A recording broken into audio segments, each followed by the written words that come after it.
मित्रांनो, आपण शुद्ध पदार्थ आणि संयुगे पाहिली, जिथे सर्व काही ठराविक प्रमाणात असते.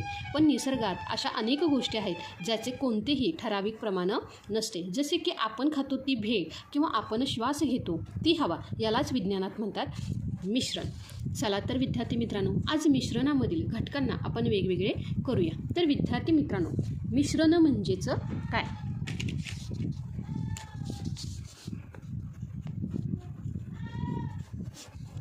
तर विद्यार्थी मित्रांनो, दोन किंवा अधिक मूलद्रव्ये किंवा संयुगे जेव्हा कोणत्याही प्रमाणात एकत्र येतात आणि रासायनिक बंध तयार करत नाही, तेव्हा त्याला मिश्रण असे म्हणतात. लक्षात आलं का? मी काय सांगितलं बघा. दोन किंवा अधिक मूलद्रव्ये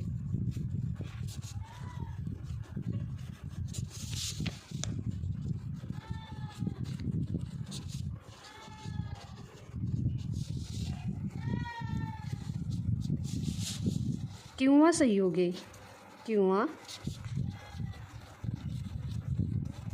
संयुगे जेव्हा कोणत्याही प्रमाणात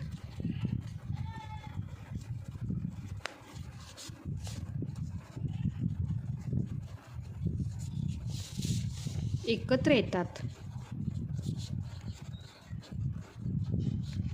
तेव्हा त्याला मिश्रणे असे म्हणतात. आता बघा, हे जे काही मिश्रणं आहेत, ह्या मिश्रणांचे काही वैशिष्ट्य आहेत. तर काय आहे बघा, जे मिश्रणातील घटक आपले मूळ गुणधर्म सोडत नाही. मी काय सांगितलं बघा, मिश्रणाची जी काही वैशिष्ट्ये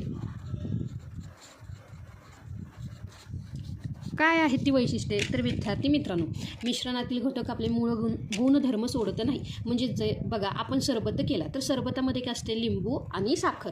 तर विद्यार्थी मित्रांनो, म्हणजे सरबतातील साखर ही गोडच लागते आणि लिंबू आंबटच. म्हणजे जे काही साखर असेल किंवा लिंबू असेल, ह्यांनी आपला मूळ गुणधर्म सोडला का? नाही. लक्षात आलं का? म्हणजेच बघा, जो काही पहिला वैशिष्ट्य आहे ते काय आहे बघा, मिश्रणातील घटक आपले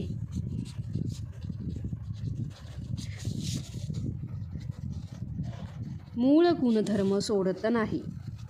मूळ गुणधर्म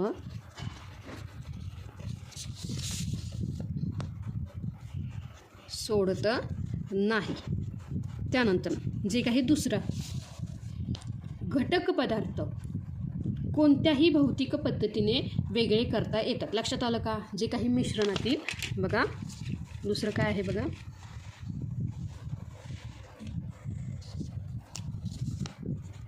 मिश्रणातील घटक पदार्थ कोणत्याही भौतिक पद्धतीने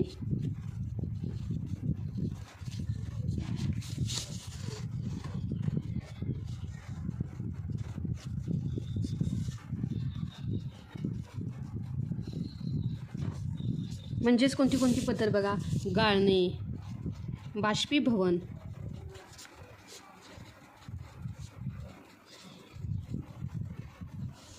वेगळे करता येतात.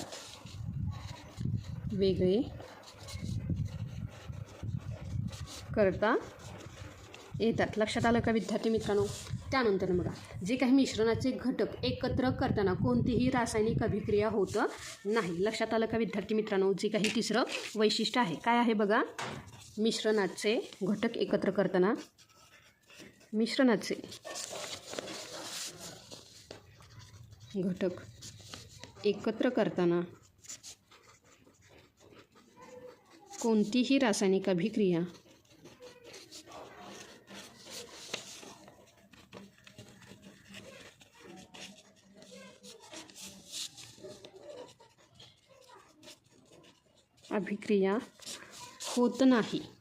होत नाही. तर विद्यार्थी मित्रांनो, आता हे जे काही मिश्रण आहे, ह्या मिश्रणाचे मुख्यतः दोन प्रकार आहेत. काय सांगितलं बघा, मिश्रणाचे मुख्यतः दोन प्रकार आहेत.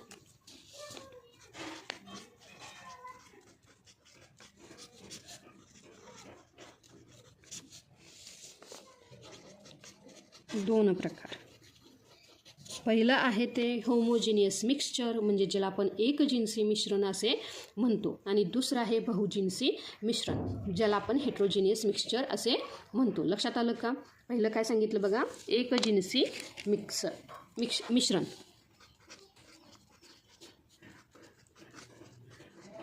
एकजिनसी मिश्रण.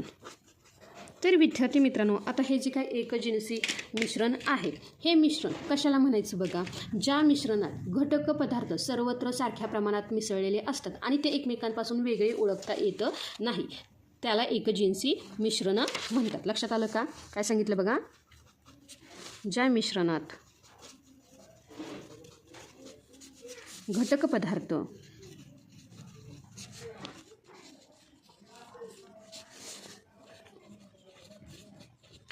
सर्वत्र सारख्या प्रमाणात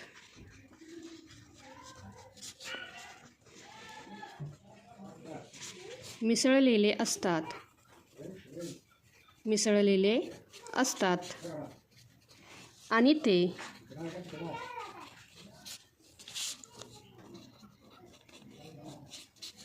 आणि ते एकमेकांपासून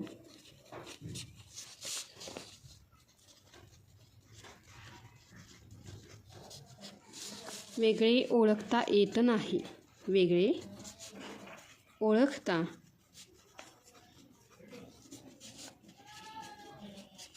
येत नाही, त्याला आपण काय म्हणायचं, एकजिनसी मिश्रण. यालाच द्रावण असेही म्हणतात. याचे घटक डोळ्यांनी किंवा सूक्ष्मदर्शकानेही वेगळे दिसत नाही. लक्षात आलं का विद्यार्थी मित्रांनो? काय सांगितलं, हा खूप महत्त्वाचा पॉईंट आहे. द्रावण, यालाच द्रावण असेही म्हणतात.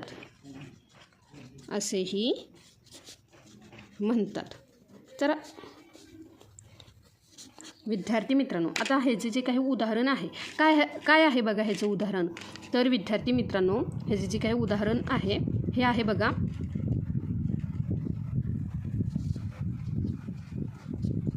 पाण्यात विरघळलेली साखर. काय आहे बघा, पाण्यात विरघळलेली साखर.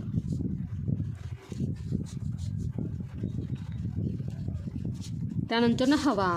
आता हवेमध्ये कुणाकुणाचे मिश्रण असते, तर नायट्रोजन, ऑक्सिजन इत्यादी वायूंचे काय असते, हवेमध्ये मिश्रण असते. किंवा जे काही मिश्र धातू, आता कोणते मिश्र धातू म्हणजे उदाहरणार्थ पितळ असेल किंवा स्टेनलेस स्टील असेल. लक्षात आलं का, की ह्यामध्ये काय होतात रे, सर्व जे काही घटक पदार्थ आहे हे सारख्या प्रमाणामध्ये मिसळलेले असतात. लक्षात आलं का?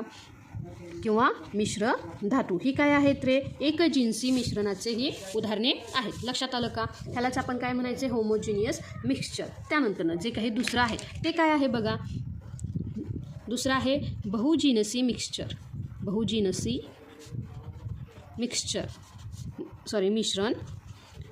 इथे मी शब्द लिहायचा विसरला आहे, तर इथे लिहून टाकते बघा, होमोजिनियस मिक्सचर.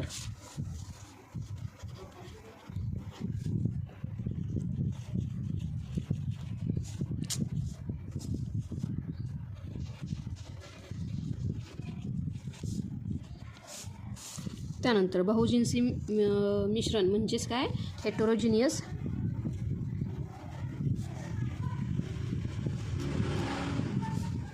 मिक्सचर.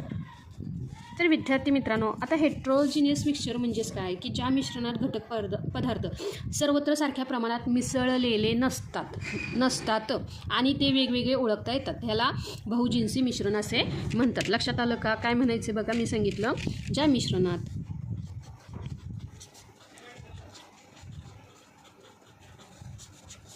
घटक पदार्थ सर्वत्र सारख्या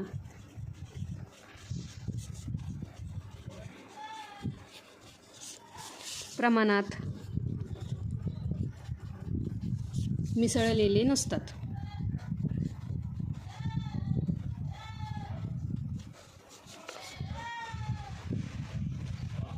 आणि ते वेगवेगळे ओळखता येतात.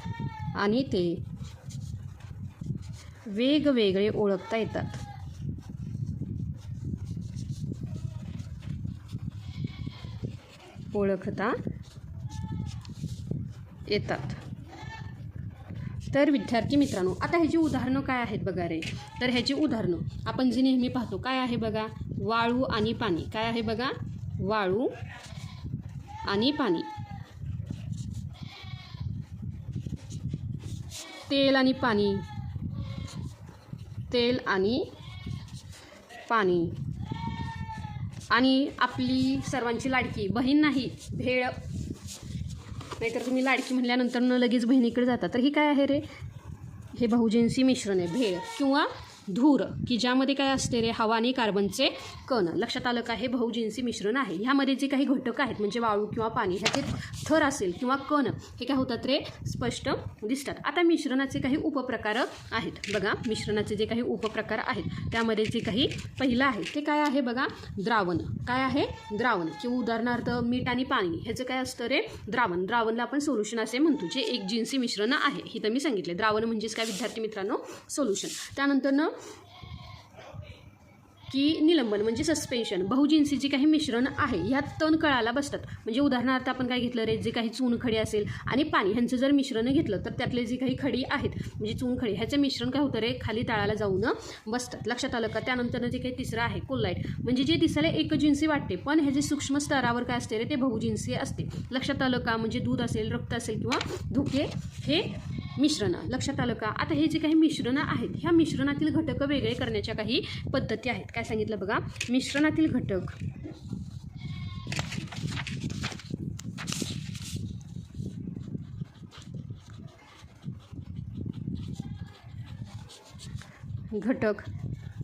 वेगळे करण्याच्या पद्धती.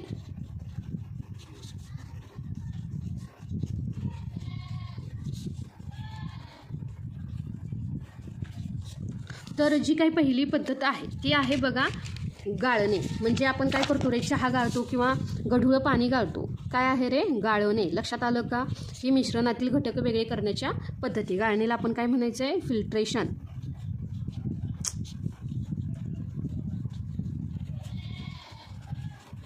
त्यानंतर जी काही दुसरी पद्धत आहे ती बाष्पीभवन.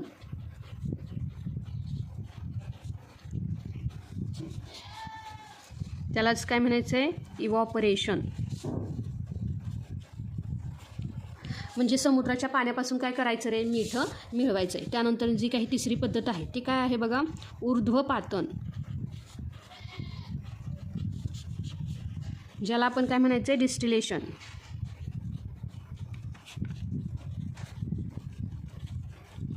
दोन द्रवांचे मिश्रण वेगळे करणे. लक्षात आलं का? जी काही चौथी पद्धत आहे ती अपकेंद्रीकरण. अपकेंद्रीकरण म्हणजेच काय? ज्याला आपण काय म्हणतो? सेंट्रिफ्युगेशन.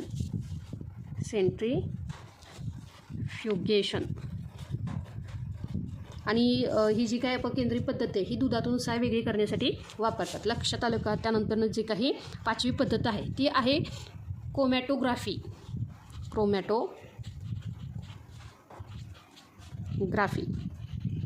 ज्याला आपण काय म्हणायचं आहे? क्रोमॅटोग्राफी. CHRO. क्रोमॅटोग्राफी